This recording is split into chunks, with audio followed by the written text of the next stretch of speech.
Hi, this is Damon Pistolka, host of The Faces of Business, where I talk with interesting people, sharing life and business experiences to entertain, engage, build community, and provide information to help others succeed. If you're interested in learning more about one of our guests or how we are helping business owners generate wealth and build businesses they can sell or succeed at Exit Your Way, you can find more information on our website, exityourway.com, or by contacting me directly, Damon at exityourway.com. I hope you enjoy the show. Welcome once again to the Faces of Business. I am your host, Damon Pistolka, and I am excited for our guest today because we have Jason Helfenbaum in here talking about documenting systems to enable scaling. Jason, welcome. Thank you. Thank you so much for having me. Well, Jason, I'm excited to talk about this topic.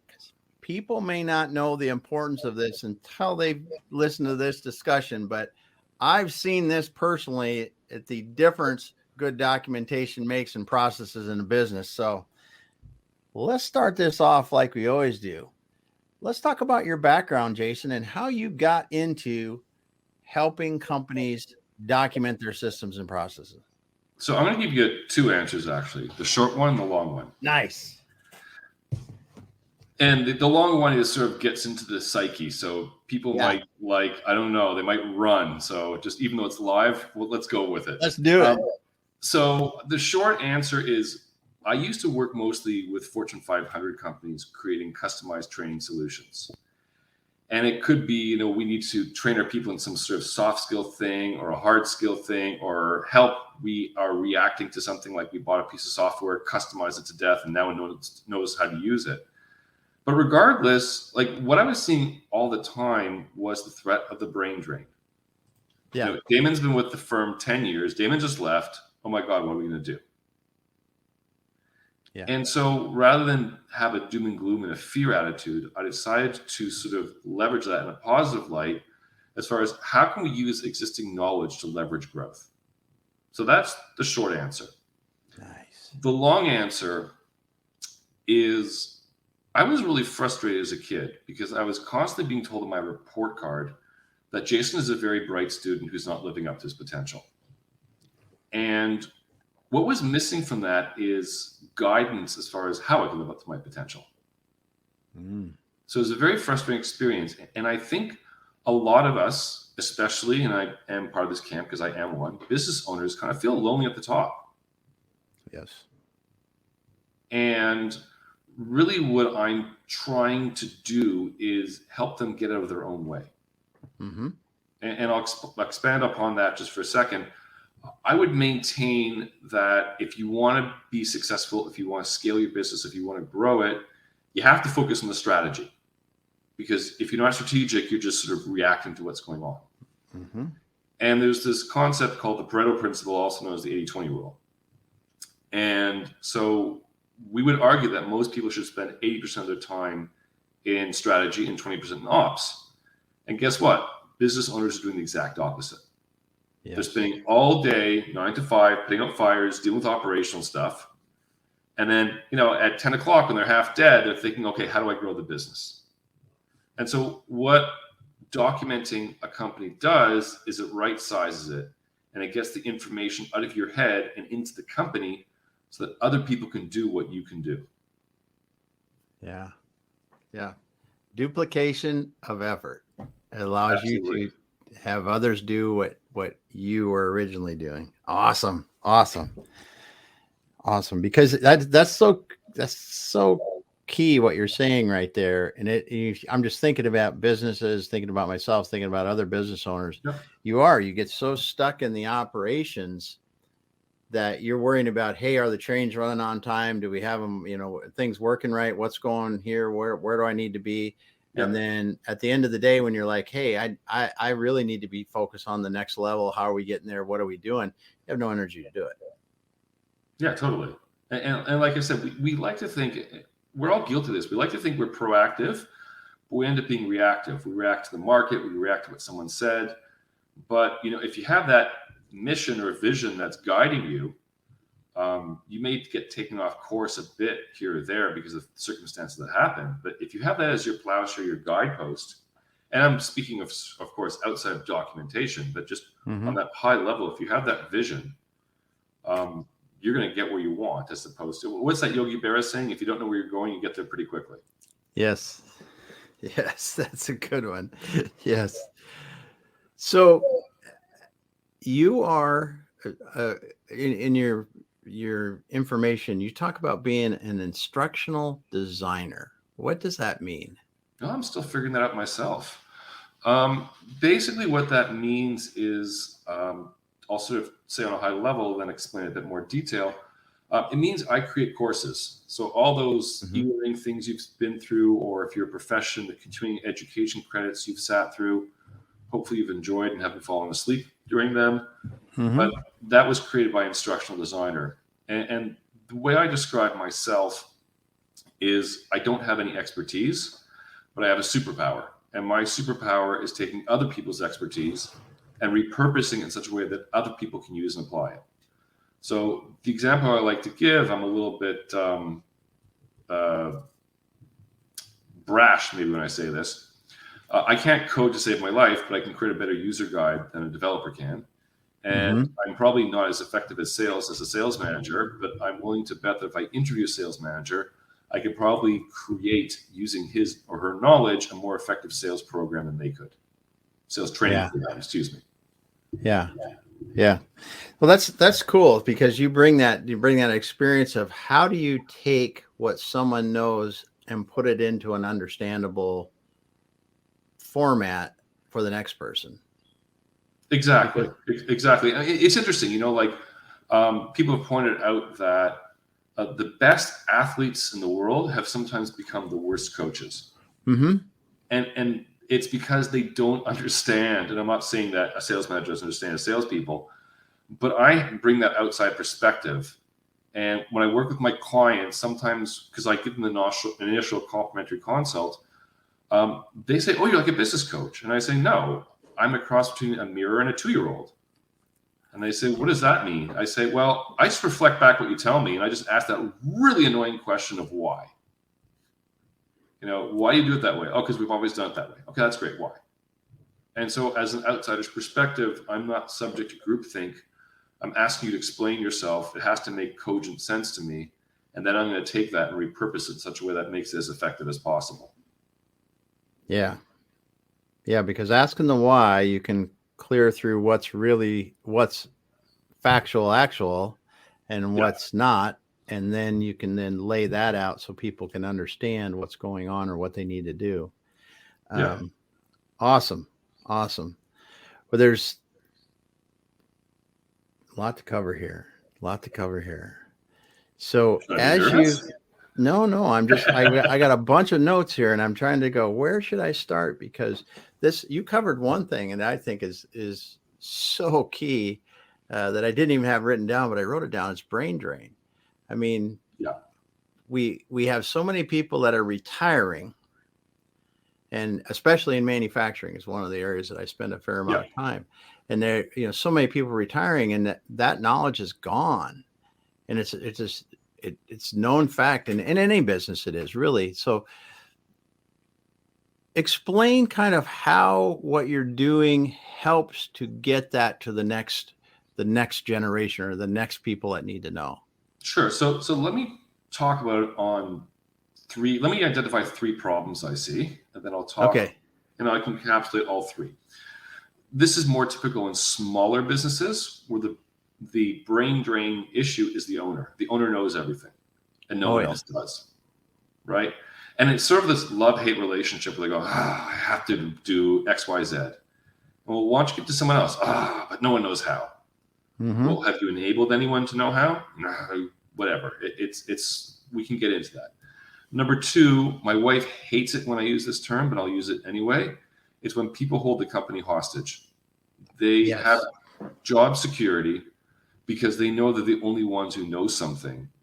And I definitely, let me preface this in saying, I do not like working with companies that say, suck his brain and then let's fire him. That's not what I'm thinking. My intention is to, focus, again, Pareto principle. What are the 80% of the things that he does that other people should do? And what are the 20% that he or she should be doing? And we can sort of hone in on that, expand his capacity. The third thing is sort of funny, is like you'll have someone who's been at the company 10 years and look at a rookie and go, yeah, one day he'll get it. I've been here 15 years. By year 10, he'll figure it out. And my question is, why does he have to wait? Why does he, Mark Twain, I believe it was, said experience is a very ineffective teacher. Mm-hmm. Like, why does he have to learn by his or her own mistakes? Why can't he be told? Yeah. And so really just speaking in a blanket terms, what you really want to do is centralize and institutionalize information mm-hmm. on one level. On a second level, going back especially to the owner, especially when they want to exit a business. And what I say to them, and I'm sort of half joking, half not, is, well, you either need me or a brain surgeon, and I'm a lot less expensive and a lot less painful. Because mm-hmm. at the end of the day, they have a great product, a great service, a great idea, a great concept, maybe packaged a bit of sales, a bit of marketing. But at the end of the day, it's not really a bona fide company. It's an IP. It's an idea. It's a product.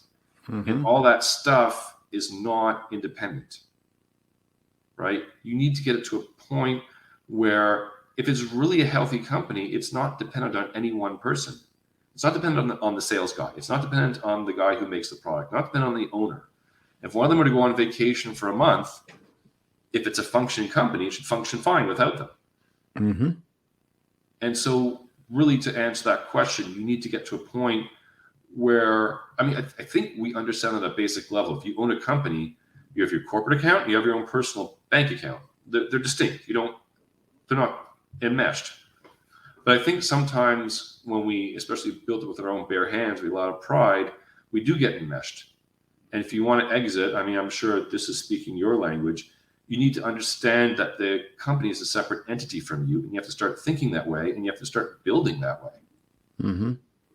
Yeah, I was just on a live stream earlier today where they were asking that same question. What are the three things that prevent the sale of the business? And one of them is the dependency on the owner, or their key to the business. And what you're talking about is enabling others to do what the owner currently does is one of the most critical factors in successfully selling a business, because you can't do it if the owners walk away with all the knowledge.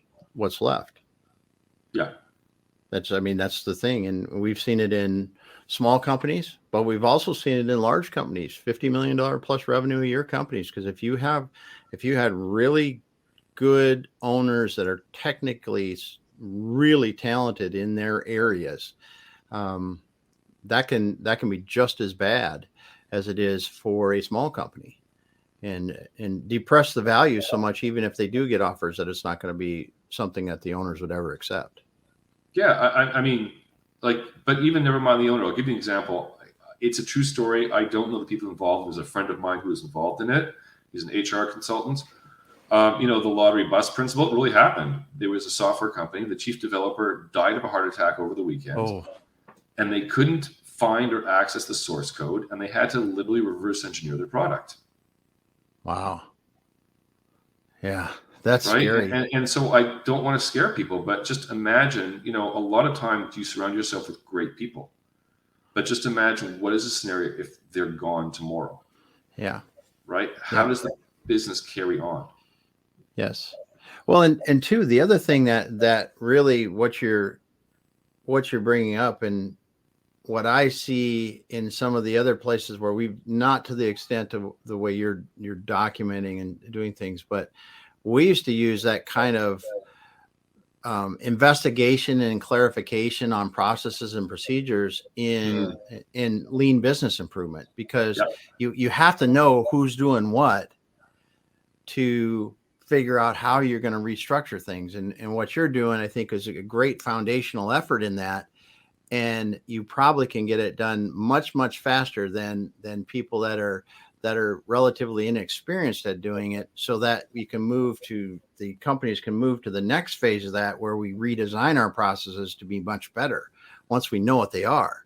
Because if you, like you said, somebody could get hit by a bus and be gone the next day, but absent of that, and they're still there tomorrow, how is this beneficial to us to make our company exponentially better if we really use the data and understand it? Yeah, absolutely. Yeah. Cool stuff. And then holding the company hostage. And I mean, that's a big one as well, because and I understand people, they work hard to gain their skills and some of that. And, but at the end of the day, the company has to be able to operate.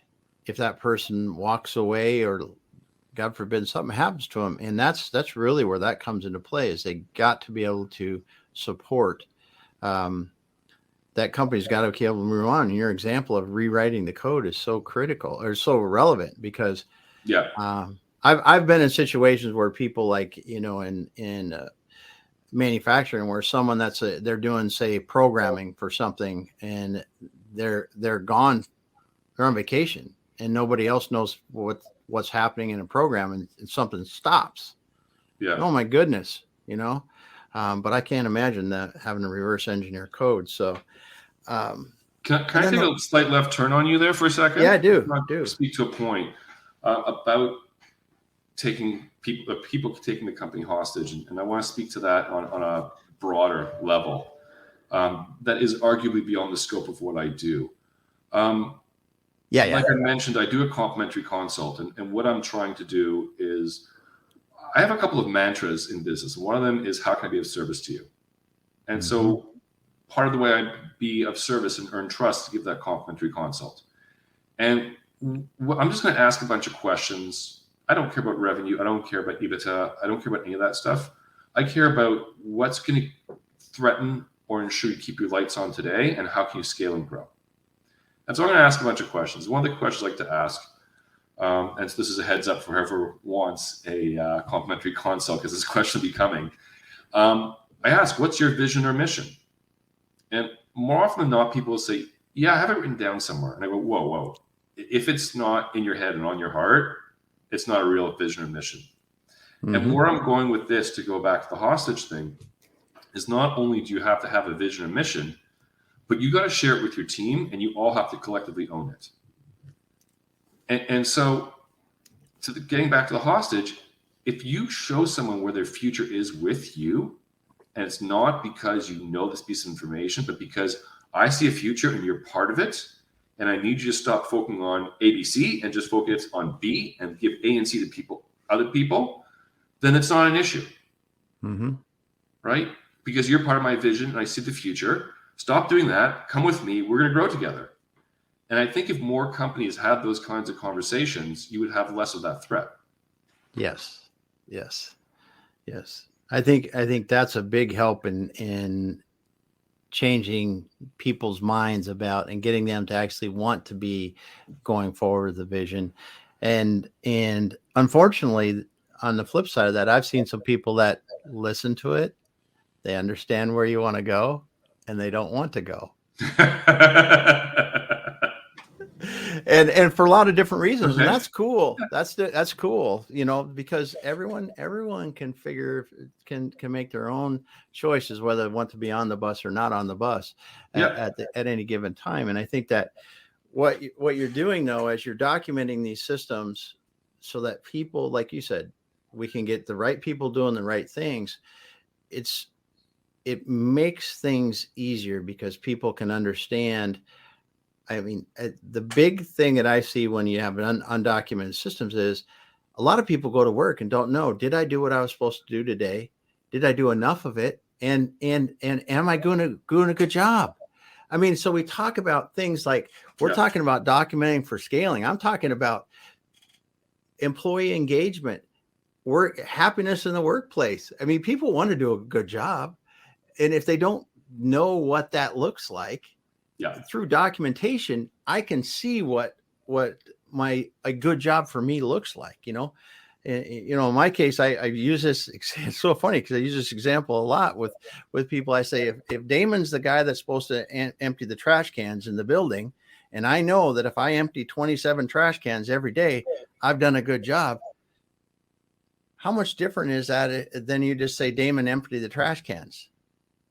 And I go out and empty the ones I think, and I might get 20, I might get 5, and no one really says anything. But if you sit down and you say, Damon, you need to, here's your 27 trash cans. If you empty 27 every day, that's a good job. That's what we want to do, because the documentation that you're doing is Jason, is helping them understand this. And I think it increases employee engagement and happiness and just sense of well-being and what they're doing, and they can then feel a part of that mission and vision.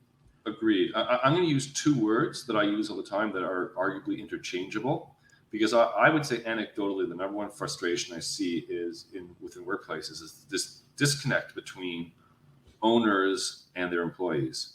And the 2 words I want to use are competencies and expectations. And not enough organizations spell out what their competencies and expectations are of their employees and how they're being measured by it. And having employees clearly understand how they can contribute. Again, it gets back to the vision. So here's my vision. And here's your piece. And here's what I need you to excel at. And here's how we're going to empower you to excel. I think this is just me getting on a soapbox for a second, arguably. I think we stigmatize ignorance too much. And if you have good employees, but they don't know how to do something, but they can be trained, why not train them? Why not invest in them? And again, get back to that vision. Here's what I see you in 3 months. Here's what I see you in 6 months. And we're going to create knowledge base and training around that to help you get there. Mm-hmm. Yeah, they can see how they can progress within the company, within their role, within, it works so well. And I just love how you're tying, documenting these systems, these processes and procedures together into helping the person, the employee, be a better contributor to the organization. Yeah, I think again, these podcasts are interesting because you ultimately talk about yourself, and you sort of feel a little uncomfortable at the same time you want to share things. So I'll say this: there's too many times I've been involved in Fortune 500 training projects where you're in the boardroom and you're talking about things that affect people on the front line. And I invariably ask this question, and the responses are not very good. I put it this way. I say, we are creating a training program for someone else. And if we cannot answer the question, what's in it for them, training will fail, because we have to motivate them to want to do it. So for example, I was working with a Fortune 500. They just bought some new call center software that we need to develop training on. I said, okay, great.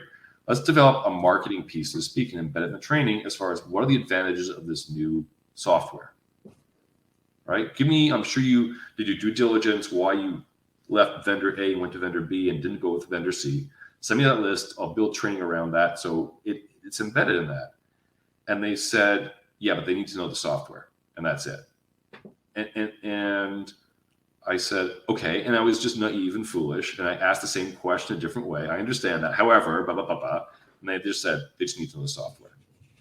And so if you can't answer that question for every person on every level of what's in it for me, you will not succeed. And if there is no answer, maybe you shouldn't proceed.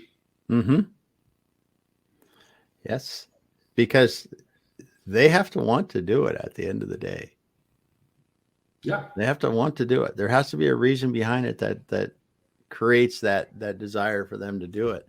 Whether it's going to make their life better, whether it's going to allow them to be more productive, earn more money, whatever it is, there's got to be a reason behind it. Otherwise, you're going to have very slow, very difficult adoption. You will have very difficult adoption, arguably high turnover, and you might say, well, it's part of their job. They just have to do it. But again, if you dig a little bit, if you dig into your vision, you dig into your mission, it's not too hard. Yeah. Yeah. So as you're working through these projects and you're walking into this place and it's just shambles in terms of documentation, what are some of the transformations that you see when you go through an area and you go step by step through an area and you've completed the documentation and gone through the work with the people? What are some of the transformations that you see? It's a great question. So I'd say like what we like to do is do small engagements with our clients because we like to build trust over time, and we like to see quick results as opposed to, yeah, we'll get back to you in 8 months. And at that point, you'll see something. So the first thing we do once they decide to engage our services is what we call a mind map, which is basically a 30,000 foot view of the entire company. You know, I don't care what you do. I don't care what the titles are and how many people you have in the company. Everyone's going to fit into one silo or another, whether it's sales, admin, marketing, ops, whatever, right? Yeah. Whether you're Coca-Cola or this like lawn service has 3 employees. And if you're the guy who answers the phones and writes the bills, it still functions you have. Mm-hmm. And so the first thing we do is give them that 30,000 foot view of the company, of their company. And sort of say, okay, here's everything that sales does, here's everything that marketing does, and we don't get down to what I would call keystroke level, but high level. And the key question we ask them at this point is, okay, assuming we got from the 30,000 foot view down to the 100 foot level, with everything was really explicit, could you go to Bora Bora for 1 month with no internet and still come back to a company? Yes or no? And if the answer is no, then we haven't done our job. And then we go back if necessary until it's, and we're not only doing that, what we're also doing, because sometimes there's misalignment, it's interesting, is we're looking at tasks within the company and then roles within the company and make sure they're aligned. Like if someone says they do all these 12 things, we make sure there's a task as far as the company is concerned. And likewise, if there's like 300 tasks, we make sure those 15 employees are covering all those tasks. Yeah. Otherwise we have a gap. And usually it's funny, like I have clients that don't have that many employees, but they'll look at what we did and we go, oh my God, I didn't realize how many moving parts we have. Yes. Right? They're like, oh my God, we do a lot. And it's like, yeah, you on the go. Right? And then what usually happens with our clients is they have a sense of relief, because my mantra is tell me once and then never tell anyone ever again. The other thing, getting back to the outsider view, is I had a client where I was documenting his sales process, and it was his process. And when we were finished, he was so excited and said, oh my God, I can't wait to use this. I said, use it? It's you. He said, yeah, but it wasn't so like solidified and front and center the way you made it. Right? It was just sort of in his subconscious, but we sort of pulled it out and forced him to use it. That's a great point, because a lot of people follow a process, and it's undocumented processes, right? They follow this in business, and it could be, some pieces could be very good, but when you don't have it documented and you're not trained according to the documentation, consistency and just, I come back into consistency and quality of that process are just so much better when you have the process flow and the checks to go, okay, here we're going to stop here and make sure we've got this, and we're going to check off the box or whatever it is, go to the next step.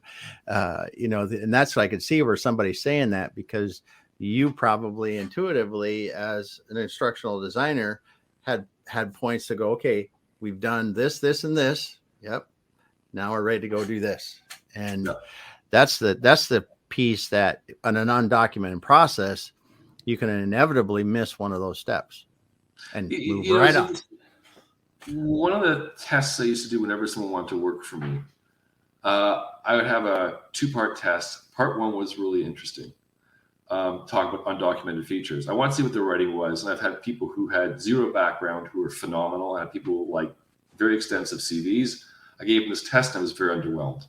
And the test was this: I want you to write me instructions on how to draw a square. And it seems so mind-numbingly simple until you have to do it. And the interesting thing is I've never seen 2 sets that look the same. Everyone has a very, very different idea of how to draw a square. And some of them, arguably, if you don't know how to draw a square, you wouldn't be able to draw a square based on these instructions. You wouldn't. You don't have enough information, et cetera, et cetera. So it's just really interesting, speaking of undocumented or in your head, to see that play out in that way. Yes. And it can, like you said, it's the simple processes can be very, very difficult to document. Super. it doesn't really matter, Yeah, that's a cool test. Because I bet you've got some people that you got blank paper back. Yeah. No, but I'll tell everyone a secret. Most people fail the first part of the test, and the first part of the test is not to do the instructions, but to ask me questions about the instructions. Who am I writing the square for? Why don't they know how to draw a square? Should they know how to draw a square? Are they literate? Can they read? Are they visual? These are all kinds of questions that you need to ask so that you make sure, right? Like, for example, just to give you two extremes, we've worked with law firms and they're read-write types, and they're very want a lot of detail, and it's very text heavy. We've had people in manufacturing where we ended up just making a bunch of laminated sheets because a laptop would last half a minute before it got squashed. Or we did a lot of video stuff because English was a challenge for these people. So it's really about, just let everyone in on a secret. The first thing is, with any kind of writing, whether it's education or not, know your audience. Yeah. And then, like you're saying, adapt the methods of training to the audience. Absolutely. So cool. So cool. So as you're doing this, what are some of the things that you've seen where you've gone, wow, that is really, really an interesting way to, carry out this, and I'm not saying documentation, but just to, like you said, use of video, use of pictures, whatever else to document a process in a way that we wouldn't normally think of, but it was a unique way that worked really well. That's a really good question. I have to think about that. I mean, one thing my team and I constantly do is we try to reinvent ourselves. So we always try to come up with a new project. I'll give you an example of one that just happened recently. We were hired to create a bunch of cheat sheets. The guy went in a lot of detail. Usually, general rule, it takes us maybe an hour or two to extract most of the information on a given process or area. And then maybe there's a bit of follow-up. Usually I will write what I call top-heavy emails, where I'll write a very extensive question that they could just say yes or no to, and hopefully not need to give an essay answer. For these cheat sheets, it took us 6 hours in interviewing him, which is a lot. And so when we extracted the information, it ended up being like 80-page manual because it went into such detail. And so it wasn't me, I'll be honest, as my writer came up with that. I thought it was brilliant. She created it in Word and created the hover feature. So it was just like, here's bullets, it fits on one page. You move your mouse over and all the details appear. Oh, wow. Right? So it's an example like that. Super things cool. We've done also is, like, we were doing a Workday implementation years ago, and we created a website that looked just like Workday, except it was a training site. That's cool. So it's not for us. It's never saying been there, done that, because the project may appear to have the same attributes, but the product is different, or the industry is different, or the need is different, and it's really about, thank you for saying it's cool. For me, what's most important is to say, okay, what's going to best serve? And the way we do that is we kind of reverse engineer. So what outcome do we want? And based on that, what input do we need to create to get that outcome?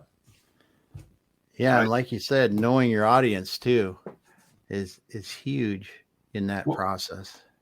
What I like to say all the time is the only metric I really care about, I say this as an instructional designer and as a business owner, is I only care about 3 letters, which is ROI. Right? And so regardless of what I'm creating, it's either going to give me more money, less expense, more time, something that we could tangibly measure that makes us say this is worth pursuing. Because if we can't come up with that, it's not worth pursuing. Yeah. So in your work in this, are you seeing that augmented reality or virtual reality is starting to play, not so much in the documentation, but is it starting to play a piece in tying that into the documentation into the real world of in the physical world? Because I this has swam in my head for so many years now of the possibilities. I think augmented reality, I started to see it more and more in training, and quite frankly, I'm seeing it more in the Fortune 500s, Okay. right? Because it's hard. Again, it gets down to price point. Oh yeah. Right. It's hard to, and I try to avoid, and I'm not suggesting you're going down this route, but I try to avoid what's sexy in favor of what works, right? So if you are doing augmented reality where you need to, because let's say for argument's sake, we want pilots to fly planes. We probably, I could be wrong, but we probably want them to crash an augmented reality plane as opposed to a real one, right? Yes. Sort of like that bad joke, when I die, I want to go in my sleep like my father, not like his passengers as he went over the cliff, right? Yeah. But I think augmented reality has its place. I think as time goes on, that technology will become cheaper and every man will access it.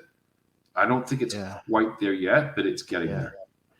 Yeah. I think about things like when in manufacturing or in servicing, say I'm with a large company like Caterpillar, right? And I have multi-$100,000 pieces of equipment all over the globe.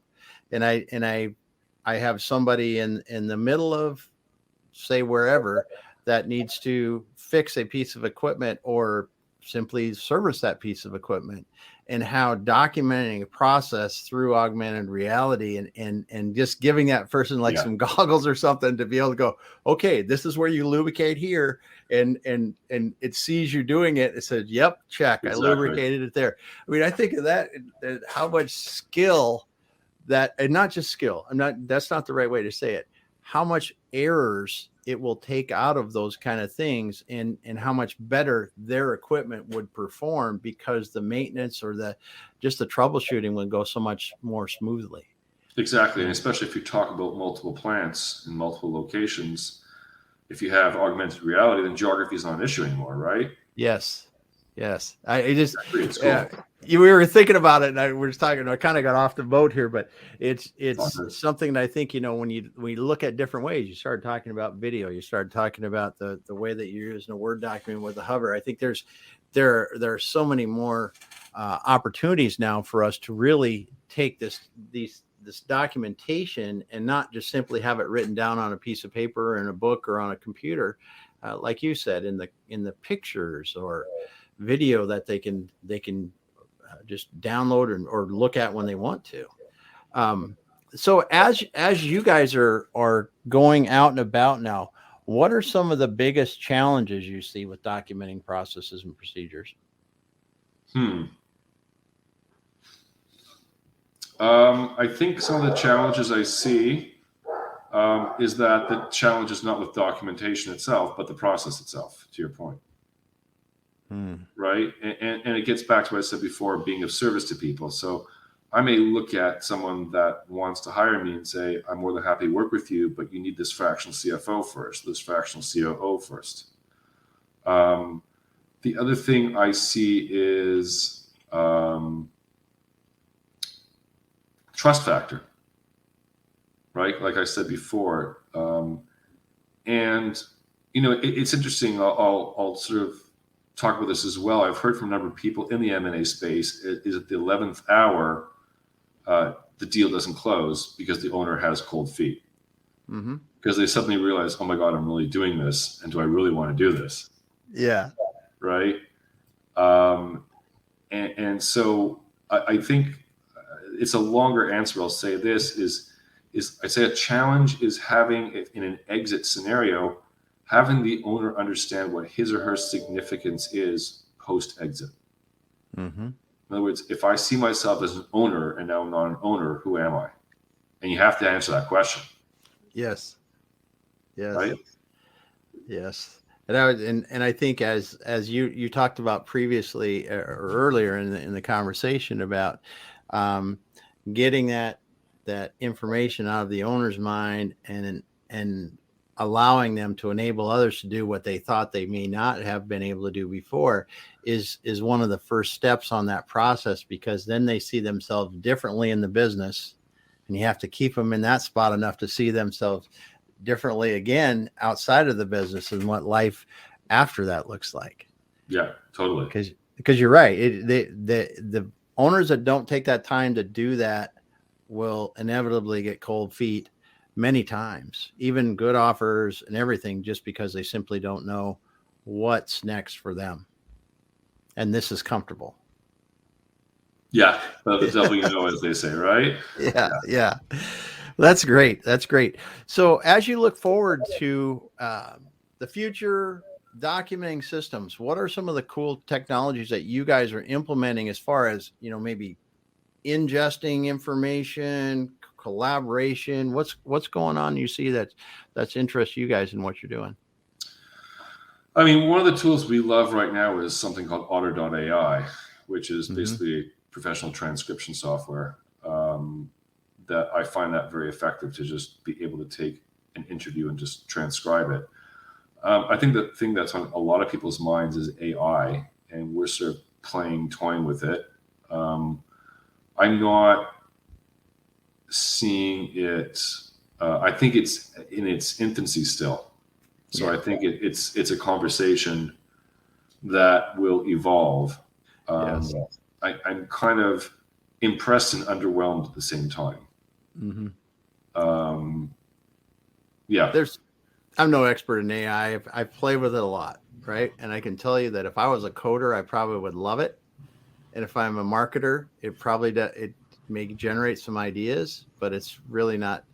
If you're doing what you're doing and writing documentation, it may help you to clean up documents. I see there's some things where it's really effective at that sometimes, but it's definitely not going to replace too many humans at this point, I'll say.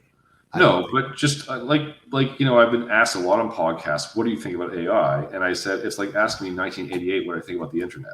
Yeah, exactly. There you go. Right? That's the way to say it. Yeah, it's just starting, right? It was in October they released, the first something like that. Yeah. So I don't know. It'll be interesting though, honestly, how it can help us to, do a better job at what we're doing is what I think will be interesting. If you can help to feed a documented process into something and it helps walk people through it more, I don't know. There's a lot of opportunities, but like you said, it's real early. Yeah. Yeah. I'm excited. It's kind of interesting to see how it's going to affect my industry and others as well, but it's premature at this point. And Yeah. Very good. So what challenges are you seeing people uncover that they really didn't know that they had and solve when they document their processes? Well, I think we touched on most of them. I'll say one thing, I'll make it more succinct, is people recognize the difference between what they could do versus what they should do. Right? That is new. That is good. And what I've done with some people, I sometimes you invariably in family businesses become a marriage counselor, as I'm sure we all do when we deal with family businesses. And I have a prospect where the wife really wanted to hire me. The husband was convinced he can't be replaced, therefore there's no point in doing this. And I said, okay. And I, she was looking at me like, help me with him. And I was like, I can't help you with him. He can help himself if he wants, but Yeah. And so I said, here, I have a test for you. If you think you want to work with me, I want you to walk around with a little notepad and a pen.